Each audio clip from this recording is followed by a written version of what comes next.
My daughter urgently requested my presence, expressing concern about her mother's involvement with someone else. Despite the distance, I could discern her distress through the grainy video quality. I learned that my wife spent several nights a week with a man named Donald Connolly, the mayor, known for his big fancy car and occasional limo rides. Stacy, my daughter, shared details about his appearance and confirmed her fear about the situation, prompting me to assure her that I would try to come home. Stacy pleaded for my swift return, emphasizing the need for discretion in dealing with her mother. I promised to do my best, expressing love for her before ending the conversation. My name is Robert Crawford. I'm 42 years old and a design specialist for a large electronics firm. I'm also a major in the National Guard, and that's why I'm currently on a year-long assignment in Afghanistan, where I serve on the command staff. I've been married to the love of my life, Kathy, for 18 years, and the fruit of our union is our awesome 15-year-old daughter, Stacy. Kathy is 40 but looks even younger. She's the most beautiful woman I've ever known. 5 ft 6 inches, terrific body that actually improved after she gave birth to our daughter. Her dark brown hair down to her shoulders and warm brown eyes that always sparkle when she smiles. And she smiles all the time. I could honestly say our marriage has been rock solid. Even when I've been deployed, our time together has been warm and loving, our lovemaking hot and always satisfying. I've never had a doubt about her fidelity, nor she mine. So what happened? I didn't have a clue. I completed all the necessary paperwork for 30 days of emergency family leave and caught a flight that 26 hours later found me renting a car at my hometown airport and heading for home. On Friday night around 6:30, I parked the car half a block from my house. The mid-November sun had set, and the streetlights cast an ominous glow on the neighborhood. Lights were on in the living room, kitchen, and upstairs master suite. I observed my wife moving around the house, appearing to get ready to go out. I discreetly called my daughter's cell phone, and she answered after 3 rings, speaking softly. I reassured her and asked if her mother was going out. She confirmed that her mother had been in her room for over an hour, heard the shower, and sensed her excitement for the night. Stacy expressed her dismay, wondering why her mother was putting the family through this. I advised against passing judgment until we knew the full story. Stacy asked about my plans, and I mentioned that I intended to follow them and assess the situation before deciding how to respond. She urged caution and asked if I needed to change clothes. I declined, mentioning that my camo fatigues would suffice for the occasion. We exchanged expressions of love, and I assured Stacy that we would always be together, regardless of the circumstances. At 7, a black Mercedes rolled into my driveway, and a tall, slender, well-dressed man emerged from the car. I anticipated him heading to the door, but instead, he conversed on his cell phone, and the lights in the master suite went dark. A minute later, the door opened, and my wife stepped onto the porch. She ensured the door locked behind her and briskly walked toward her date, wearing a big smile. Despite looking stunningly beautiful, my heart shattered when I saw her glance back at the house to make sure Stacy wasn't watching. Then, she shared a warm kiss with the mayor before he helped her into the car, and they drove away. Fortunately, I remained composed enough to capture the kiss with my cell phone.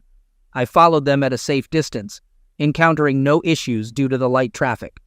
They crossed town and arrived at the Radisson Hotel's parking lot. Parking a few spaces away, I observed as they exited the car and entered the building. Walking closely with arms around each other, I snapped another photo, revealing the evident long-term nature of their affair. They appeared so comfortable together, resembling a loving married couple on a date night. I waited until they entered the hotel before donning my camo hat and sunglasses, trailing behind them. Once inside, I couldn't see them, but it didn't concern me. I received the usual smiles and "thank you for your service" comments, which I acknowledged while checking the information board listing current events.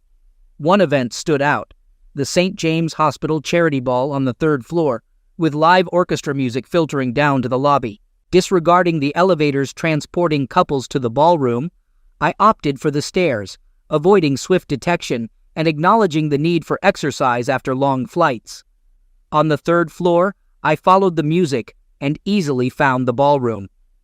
Passing the entrance, I glimpsed them inside, acting like the happy couple they portrayed, greeting friends and supporters. My wife briefly looked back at me, but there was no recognition.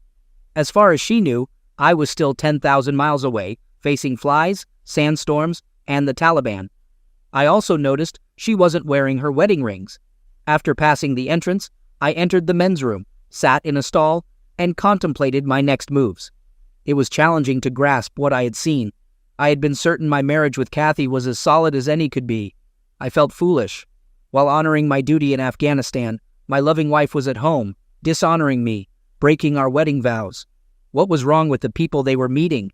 Didn't they realize the woman hanging on the mayor was married to an army officer serving overseas? Warm tears ran down my cheek, but I wiped them away. No time for self-pity. I had a plan to formulate and execute. At that moment, a much different enemy needed to be faced than the Taliban. Remaining in the bathroom stall for half an hour, I allowed the festivities to reach full swing before approaching the ballroom door. Only a few people at the entrance noticed me as I edged close to the wall and walked slowly to an area away from the bar and food tables. Behind a pillar, I had a clear view of most of the room.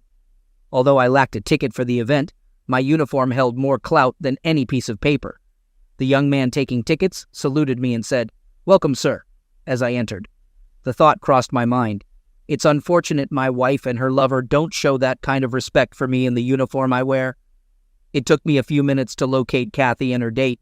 They were dancing to a slow song, my wife's arms around his neck, her head against his chest, his hands resting possessively on her bottom. I managed to take several photos, but it took all my willpower to keep from rushing onto the floor and decking the guy and kicking his balls up into his kidneys. However, that would only give me a little satisfaction and likely put me in jail. What I wanted, what I needed, was absolute proof of their affair, and then I would find an appropriate way to exact revenge for their total disrespect of me, our daughter, and the U.S. Army. They danced another dance. Then, arm in arm, they made their way to their table, sharing in faithful kiss and caress before they sat down. I captured it all in photos. Having seen enough for the moment, I made my way out to the hallway and found a seat where I could watch the ballroom doors and the elevators. As an Army officer, I had learned patience, and it paid off, since another 2 hours went by before the event began to wind down, and people made their way out the door and down the elevators. It wasn't long before my wife and the mayor made their exit and stood just outside the door, talking. After a minute, they smiled at each other and turned together to the bank of elevators on their left, but instead of pushing the down button, they chose the one that would take them up. It was more than weird.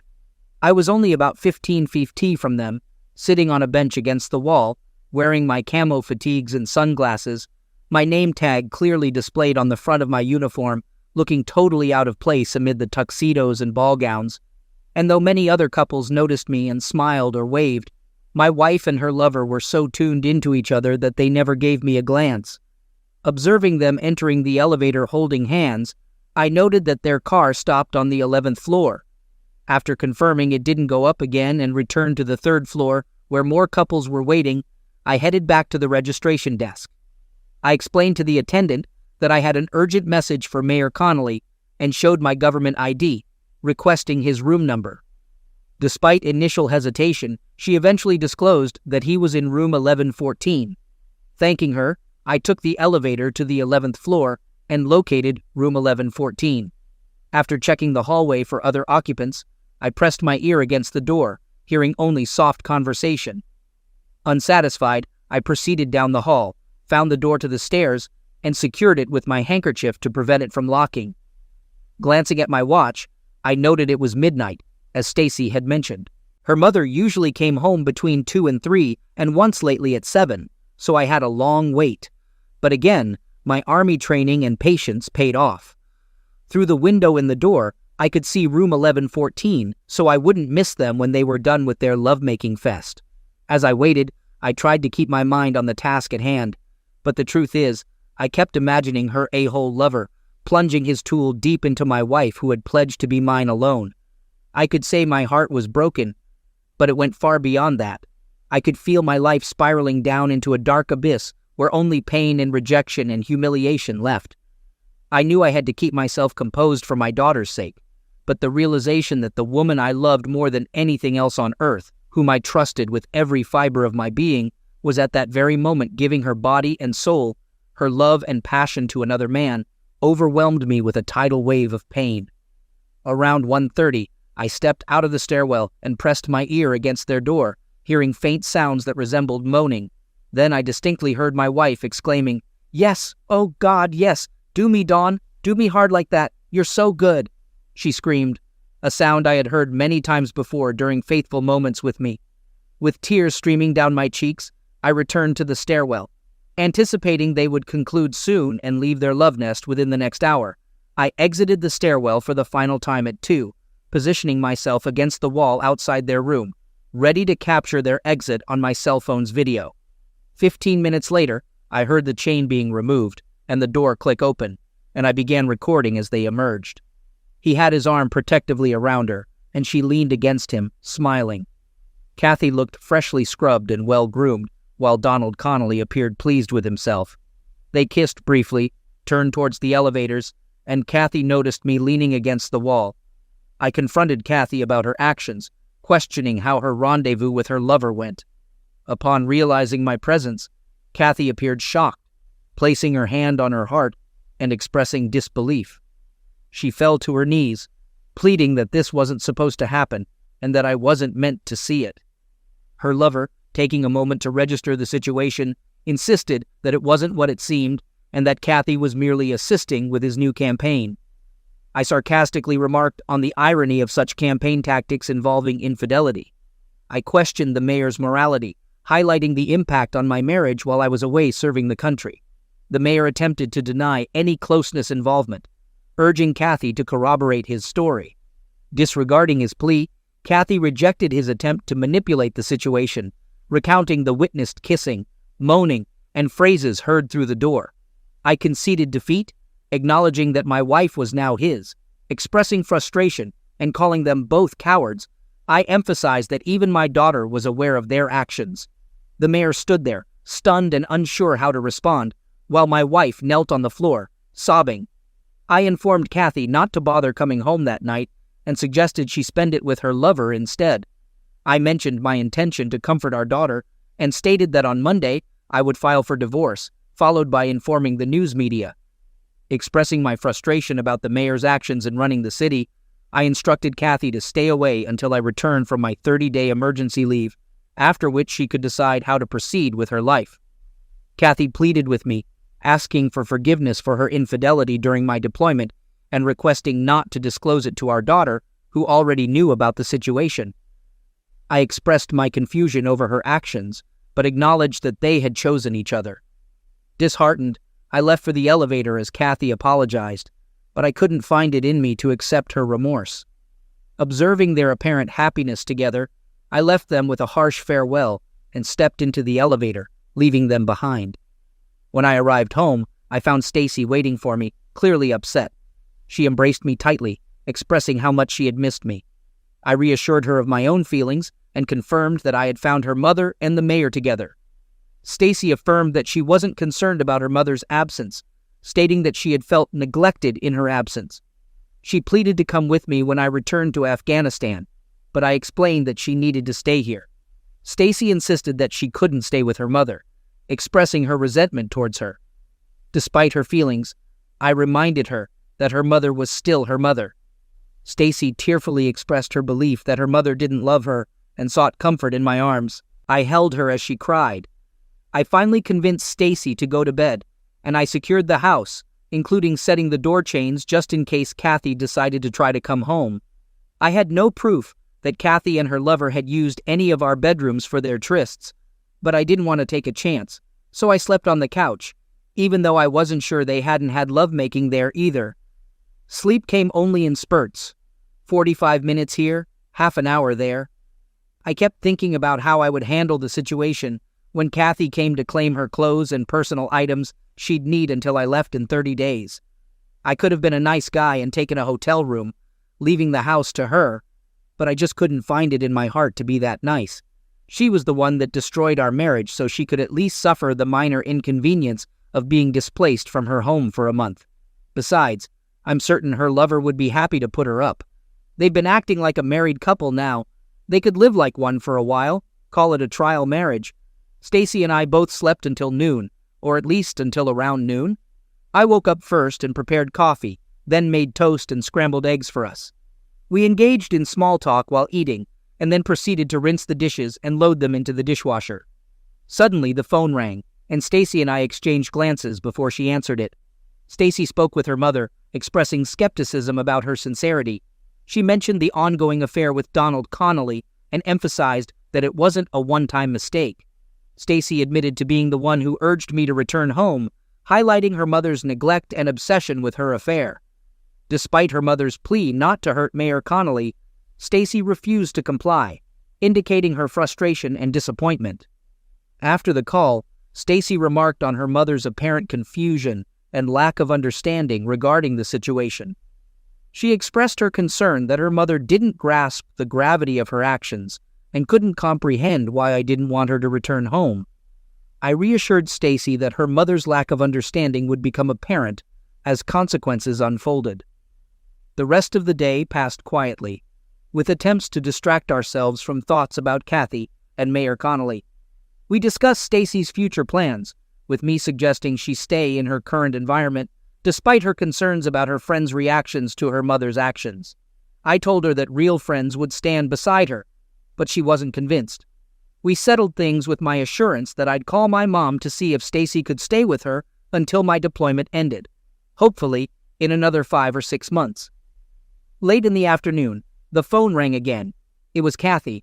I answered, but as soon as I heard Kathy say, "Bob, oh Bob, please give me a chance to explain," I passed the phone to Stacy without saying a word. "What, Mom?" Stacy's voice was hard and cold, and she held the phone away from her ear so I could hear what her mother was saying. Kathy insisted on speaking with Stacy's father, despite Stacy's resistance. Stacy demanded an explanation for Kathy's actions over the past 6 months, accusing her of betraying their family. Kathy defended herself, claiming she didn't intend to hurt anyone, while Stacy continued to express her disappointment and anger. Throughout their conversation, Kathy could be heard crying. Stacy expressed her hurt and disappointment towards her mother, emphasizing the pain caused to their family due to Kathy's actions. Kathy responded by expressing her love for Stacy and her husband, prompting skepticism from Stacy.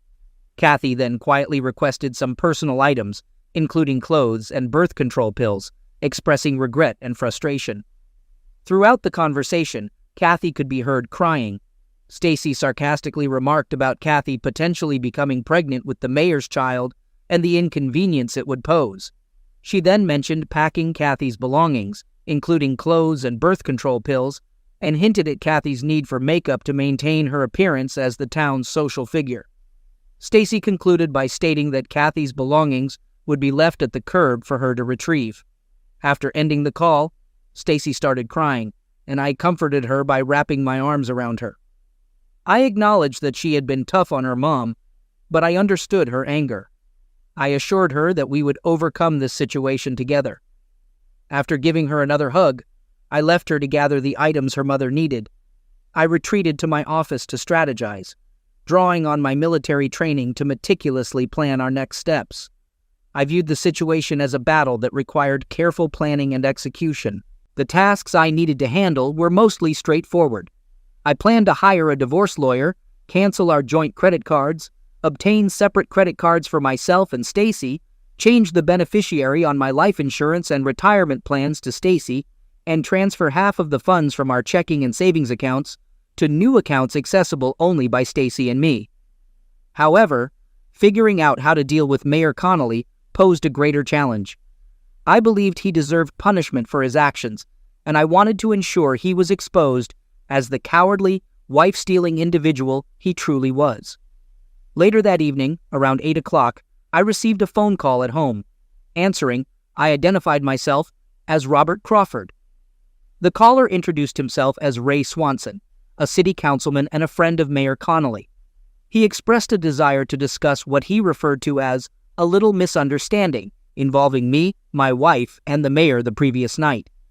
I found his choice of words concerning, especially considering the gravity of the situation involving my wife and Mayor Connolly's affair.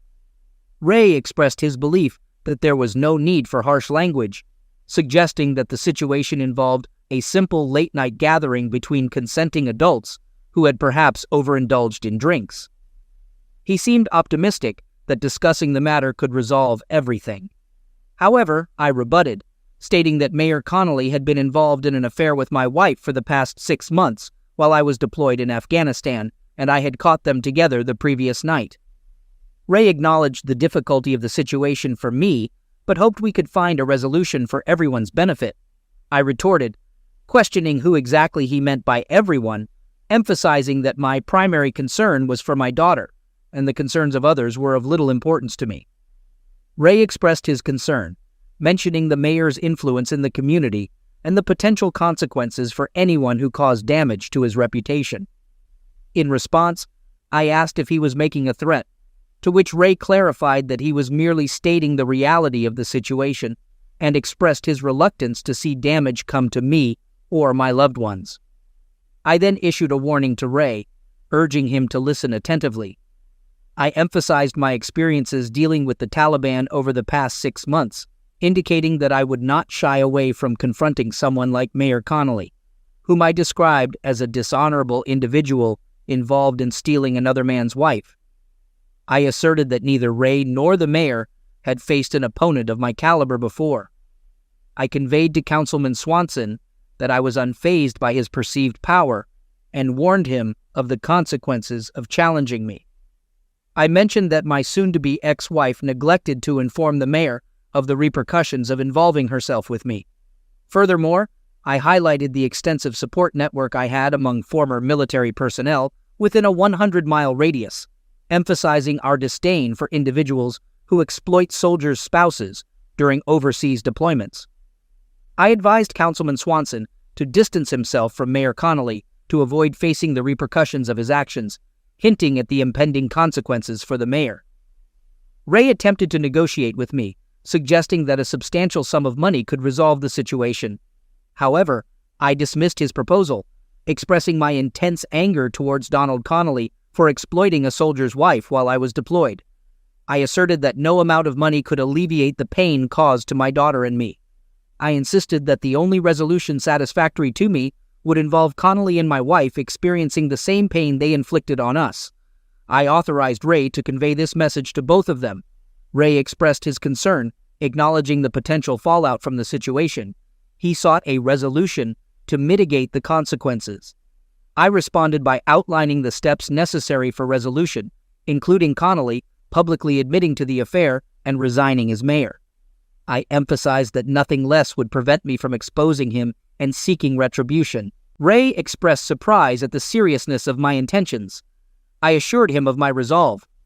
Excusing myself, I mentioned needing to prepare dinner for my daughter.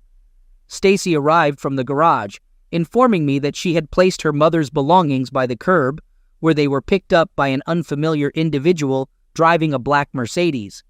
Ray joked about the possibility of the clothes ending up for sale at Goodwill if not collected by the right person. I mentioned that I had packed Stacy's regular clothes, but hesitated to include her fancy nightgowns. I expressed my discomfort at the sight of some particularly provocative teddies she owned. Stacy acknowledged my concern with a nod. I advised her that she would eventually need to address the situation with Stacy, to which she responded that she would do so when the timing felt right. The weekend passed without further incident. Stacy assisted me with laundry, while I focused on my plan to expose Mayor Connolly. On Monday morning, I contacted a contact at the local paper, John Foster, and arranged to meet him for coffee at Danny's. John, a former sergeant in my National Guard company, greeted me warmly. During our conversation, I provided John with some information regarding Mayor Connolly's affair with the wife of one of our soldiers during our deployment in Afghanistan. I refrained from disclosing the soldier's identity, emphasizing the sensitivity of the matter. I stressed that if I were in the soldier's position, I wouldn't want such betrayal to become public knowledge. I shared observations of Connolly's faithful interactions with the soldier's wife, leaving the decision of how to proceed with John. I informed John that contrary to rumors, the woman involved in the affair was not separated or going through a divorce. Her husband only recently became aware of the situation. I acknowledged John's concern about making baseless accusations against the mayor and the risk of legal action. When asked about evidence of the affair, I presented the pictures and videos I had captured, though I requested that the woman's identity be partially obscured. John understood the implications and appeared uneasy. I expressed my resolve to John, acknowledging that although the truth would eventually surface, I was prepared to confront the shame. I explained that during Connolly's affair with my wife, I was overseas, unaware of the situation. I emphasized to John the betrayal inherent in taking advantage of a soldier's absence by engaging in infidelity with his spouse. John, understanding the gravity of the situation, offered to look into the matter further. After confirming that the affair had persisted throughout my deployment, I transferred the evidence to his cell phone. We briefly reminisced about fallen comrades from our company before parting ways with a handshake. I proceeded with the next step, which involved searching online for a reputable divorce lawyer. After reviewing references, I selected R.J. Collins, ESQ, and scheduled an appointment for that afternoon. Upon arriving at the office, I was surprised to find that R.J. stood for Revenge Joy, a woman in her 50s with a straightforward demeanor. She wasted no time in asking how she could assist me. I informed her of my need for a divorce, preemptively warning her that it would not be amicable due to my wife's affair with the town mayor during my deployment. She reacted with surprise, dropping the pin she had been holding. I confirmed to Joy that the mayor in question was indeed Connolly, and proceeded to provide her with a detailed account of the situation, which she attentively listened to for the next half hour. She took notes throughout, occasionally pausing to seek clarification or ask questions. When I mentioned my daughter Stacy, Joy inquired about her feelings regarding the matter, to which I explained that she was deeply upset and reluctant to stay with her mother during my deployment.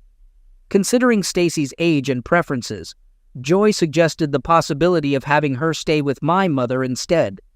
I agreed, and decided to contact my mother to arrange it. Our discussion continued for nearly an hour. I provided Joy with an overview of our financial situation, and she advised me to discuss potential resolutions with my wife. I explained to Joy that witnessing the closeness between my wife and the mayor left no possibility for reconciliation, and I requested that she prepare the divorce papers promptly. Over the following week, Kathy contacted me 5 times, but I kept the conversations brief, promising to update her on the proceedings later.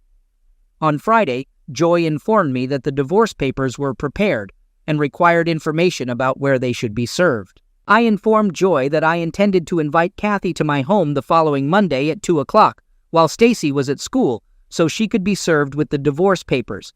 I called Kathy's cell phone and arranged the meeting for Monday at 2 at the house. Kathy attempted to engage in conversation, seemingly prepared to explain her actions, but I cut her off, stating that she would have the opportunity to speak later. On Monday, Kathy arrived a few minutes early, and we sat down at the kitchen table. Seeing her, I felt a pang of emotion. Despite the circumstances, she looked beautiful. I offered her coffee, but she declined, requesting only water. I acknowledged her desire to speak and assured her that she would have the chance to do so. However, I also informed her that someone would arrive shortly to serve her with the divorce papers. Her expression turned pale. I explained to Kathy that I didn't desire the situation either, just as I hadn't desired her affair with Donald Connolly. I indicated that it seemed neither of us would have things go our way.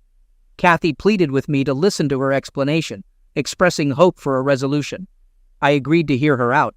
She recounted how she had worked on Donald's election campaign and developed a friendship with him during my deployment. Feeling lonely and depressed, she found solace in Donald's companionship. Kathy recalled attending a dinner event with Donald, where he advised her to use her maiden name and leave her wedding rings at home to avoid gossip. She admitted that she hadn't thought much of it at the time, but recognized now that removing her rings was a mistake. That night, Kathy recounted, she mingled with numerous people, all of whom perceived her as a single woman. When I inquired about when the affair began, Kathy admitted that it didn't start immediately, but rather after a night of close dancing and a goodnight kiss when Donald dropped her off. She justified her actions by expressing her loneliness and the allure of being treated like royalty by someone prominent in the community. I confronted Kathy, questioning her decision to engage in such behavior while I was away at war. She acknowledged her wrongdoing and admitted to feeling confused and longing for my presence. Despite my absence, she continued, Donald's company provided her with enjoyment and helped alleviate her feelings of loneliness. Kathy confessed to the increasing frequency of their outings, acknowledging the closeness that developed between them. As the affair progressed, Kathy confessed, they began seeing each other 2 or 3 times a week. One evening, after a romantic dinner, Donald invited her back to his place, and despite her initial hesitation, she agreed. Kathy recounted feeling remorseful afterward and insisted that Donald take her home. After ending things with Donald and expressing her love for me, Kathy admitted to reconsidering her decision. Donald, she recounted sadly, had left her alone for some time before reaching out to express his longing for her companionship. He assured her that he missed her and wished to see her again, but only as friends. He apologized for their previous actions and promised not to put her in a compromising situation again. Despite her initial resolve, Kathy confessed that she agreed to see Donald again. The following weekend, Kathy recounted, Donald took her to an unfaithful party at a friend's home on the Bluffs. She described it as a small gathering with only 5 or 6 couples, all of whom were influential individuals in the town. During the event, Kathy was caught off guard when the wife of a prominent doctor inquired about how she managed to capture Donald's attention. Unable to think of a suitable response, Kathy admitted to fabricating a story about being separated from her husband and going through a divorce. The news about Kathy's fabricated separation and impending divorce quickly spread throughout the small town, causing Kathy to feel trapped. During a weekend when our daughter Stacy was away, Kathy spent time with Donald at his home, leading to their ongoing relationship. Kathy expressed deep regret for the pain she caused me and Stacy, acknowledging that her actions were the worst mistake of her life and that she wished she could undo them. However, she admitted that undoing the damage was impossible. When asked about her feelings for Donald, Kathy admitted uncertainty about whether she loved him, but acknowledged enjoying their time together. Despite my probing questions about their closeness and the possibility of marriage, Kathy remained unsure about the future of their relationship. The doorbell rang, and I suggested that it might be for Kathy. She approached the door slowly and confirmed her identity when handed a manila envelope which contained divorce papers. Kathy stood at the door for a while, visibly upset, before closing it and turning to me, tears streaming down her face. She asked if our relationship was truly over, to which I affirmed. Despite her declaration of love, I countered that what she loved was the life we had, which she had discarded. I informed her that our daughter, Stacy, would stay with my mother until my deployment ended. Kathy broke down in tears, overwhelmed with regret. The following day, the front page of the local newspaper displayed a picture with a headline questioning the identity of a married woman leaving a hotel room with Mayor Connolly. The photo showed Kathy and the mayor kissing as they exited room 1114, accompanied by a caption questioning whether her husband, serving in Afghanistan, was aware of the situation. The article described the charity event attended by the pair, and hotel records confirming the mayor's reservation of the room for the night. Additionally, the couple was photographed leaving the room at 2 a.m. The article also mentioned unverified rumors of regular meetings over the past 6 months between the woman and the mayor while her husband was deployed in Afghanistan. The newspaper asserted its editorial right to bring the story to light, given the man's stature and the offense against a soldier stationed in Damage's Way, causing a significant uproar. Within minutes of the story reaching people's doorsteps, the mayor's office entered damage control, asserting the story was entirely fabricated. They claimed Mayor Connolly would never jeopardize any marriage, especially that of a soldier serving his country overseas. They contended that the photograph was an obvious fake, attributing the situation to unnamed sinister individuals targeting the mayor. A promised press conference later that afternoon aimed to set the record straight. Unfortunately, over the past 6 months, too many people had seen Connolly and Kathy together, displaying affection in public. One by one, his friends and supporters began distancing themselves. Several people anonymously phoned the newspaper to confess they knew for a fact that the couple had been having an affair because they'd witnessed it on more than one occasion, expressing outrage to discover that the woman's husband was deployed in the army while the affair was taking place. That afternoon, Mayor Connolly held his news conference, but none of his friends on the city council stood by him. In fact, the only people backing him up were his staff, and even half of them were strangely missing. The newspaper and TV stations were present, recording the entire event. As Connolly expressed horror at being accused of such an unthinkable thing, he assured everyone that he and the woman were merely acquaintances and had never done anything to bring shame upon them or the woman's husband. Halfway through his speech, Kathy pushed her way through the onlookers and reached the microphone. In an act of defiance, Kathy revealed her identity, stating, "My name is Kathy Crawford. I am the wife of Army Major Robert Crawford, and for the past 6 months, I have been having an affair with Mayor Connolly." Connolly tried to dismiss her, claiming he didn't know her and calling her a liar.